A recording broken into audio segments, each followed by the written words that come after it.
नमस्कार मंडळी, तीळ संक्रांत स्पेशल आज आपण तिळाच्या वड्या बनवणार आहोत। त्यासाठी आपण अर्धी वाटी शेंगदाणे घेतलेली आहे, ती मस्त खरपूस भाजून घ्यायची। त्यानंतर एक वाटी तीळ घेतलेली आहे, तेही मस्त तळतळ वाजेपर्यंत खमंग भाजून घ्यायचे आहेत।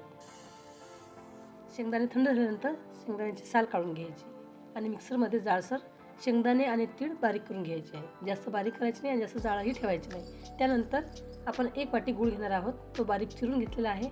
त्यानंतर त्याचा आपल्याला पाक तयार करायचा आहे। तर या गुळासाठी मी 2 चमचे पाणी वापरलेलं आहे आणि अर्धा चमचा तूप वापरलेला आहे। पाक मस्त तयार झाल्यानंतर त्यामध्ये शेंगदाणे आणि तिळाचं कूट टाकायचं, व्यवस्थित मिक्स करायचं आणि हे मिश्रण गरम असतानाच आपल्याला एका ताटामध्ये तूप लावून त्याच्यावरती अंथरायचं आहे, म्हणजे त्याच्या वड्या तयार करायच्या आहे, वड्या थापायच्या आहे। नंतर पिस्ता आणि तीळ टाकून सजवायचे आहे।